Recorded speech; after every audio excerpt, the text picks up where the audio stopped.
बात है 26 मई 2016 की। एक ऑपरेशन के दौरान उन्हें गले पर गोली लगी, बट फिर भी उनकी उंगली ट्रिगर पर थी और AK की पूरी मैगजीन खाली हो चुकी थी।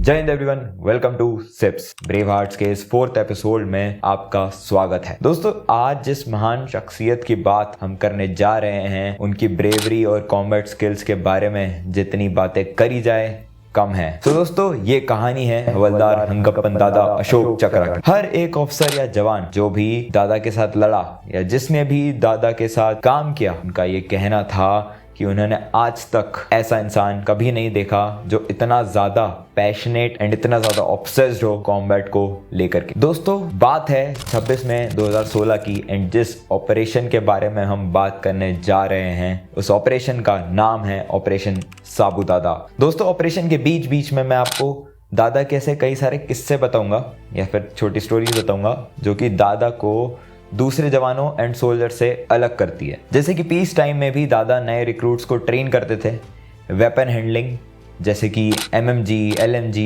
RL, MGL एटसेट्रा में।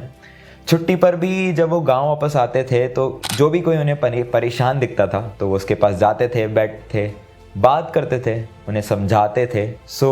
ऐसा कुछ नेचर था दादा का। आइए शुरू करते हैं जो ऑपरेशन की कहानी मैं आपको सुनाने जा रहा हूँ। जैसा कि आप जानते हैं दोस्तों, जो भारत का टेरेन है, स्पेशली हाई एल्टीट्यूड में, वो टेरेन काफ़ी सारे चैलेंजेस लेकर आता है। जैसे कि LOC को बार बार रिपेयर कराना, क्योंकि सर्दियों में स्नोफॉल के टाइम क्या होता है, जो फेंस होती है वो बर्बाद हो जाती है एंड इसी का फायदा उठा के ये जो इन्फिल्ट्रेटर्स हैं वो भारत में इन्फिल्ट्रेट करते हैं। एंड ऐसा ही कुछ हुआ उस दिन भी। अब एक और चीज बता देता हूं मैं आपको दोस्तों, LOC जो एक्चुअल लाइन ऑफ कंट्रोल है एंड जो ये फेंसेस बनी हुई है, कई जगहों पर इनके बीच में दूरी है, 50 से 2 किलोमीटर की दूरी होती है। एंड जिस एरिया के बारे में आज हम बात करने जा रहे हैं, नौगाम सेक्टर, जो कि कुपवाड़ा डिस्ट्रिक्ट के अंदर आता है, यहाँ पर ये जो फेंस और LOC की दूरी है ये 2 किलोमीटर थी। सो आप अंदाजा लगा सकते हैं कि यहाँ पर टेररिस्ट के लिए या फिर मिलिटेंट के लिए हाइड आउट करना कितना ईजी होगा इन दोनों के बीच। दोस्तों, रात ढल चुकी होती है एंड इस सेक्टर में एक रेंज है जिसे हम शमशाबारी रेंजेस के नाम से भी जानते हैं। उसकी रिज लाइन, जो कि पहाड़ का कोना होता है, उसकी रिज लाइन से कुछ हरकत होते हुए दिखी 35 RR के एक संतरी सिपाही JN बैते को, जो कि ऑब्जर्वेशनल पोस्ट पर थे। ऑब्जर्वेशन पोस्ट या फिर OP पोस्ट से हम कहते हैं। ये पोस्ट उसी की रिज लाइन के पास थी। सो उन्हें हरकत होते हुए दिखी एंड उन्हें कुछ पल के लिए ये लगा कि ये हरकत किसी जानवर की भी हो सकती है, क्योंकि आपको मालूम होगा कि यहाँ पर काफी आम है स्नो लेपर्ड्स और स्नो बियर्स का मिलना। क्या होता है कि वो अपनी OP पोस्ट से निकलते हैं, बाहर चेक करने के लिए जाते हैं, कंफर्म करते हैं कि ये किसकी मूवमेंट थी। एंड जब वो निकलते हैं तो कुछ मीटर चलते ही हैं कि उन्हें फुटप्रिंट्स नजर आते हैं, इंसानी फुटप्रिंट्स, जिनसे उन्हें एक क्लियर हो जाता है कि आज मुकाबला होगा। अब क्या होता है दोस्तों, मैं आपको 35 RR के बारे में थोड़ी चीजें बताता हूँ। 35 RR यानी 35 राष्ट्रीय राइफल्स बटालियन अपने आप में ही एक मिसाल के रूप में ये ज्यादातर ट्रूप्स असम रेजिमेंट से लेती है एंड असम रेजिमेंट्स के कई सारे रिक्रूट जो होते हैं वो 7 सिस्टर्स को बिलोंग करते हैं। इन्हीं 7 सिस्टर में से एक स्टेट से हवलदार हंगप्पन दादा भी आते हैं, जिसका नाम अरुणाचल प्रदेश है।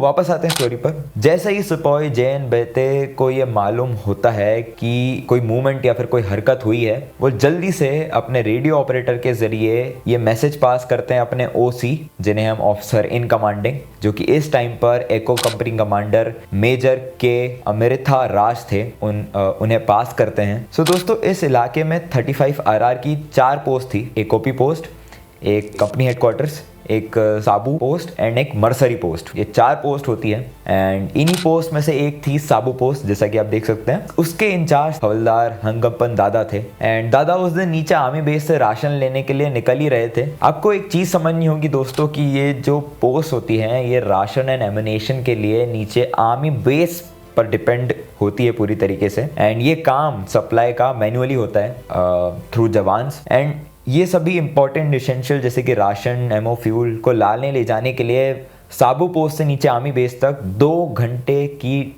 उतरान एंड 2 घंटे की चढ़ाई वापस लगती है। एंड उस समय का जनरल टेम्परेचर -15 डिग्री सेल्सियस के आसपास था दोस्तों। सो आप अंदाज़ा लगा सकते हैं कि किस तरीके की सिचुएशन में ना सिर्फ सर्वाइव करना बल्कि अलर्ट में रहना पड़ता है 24/7 365 डेज।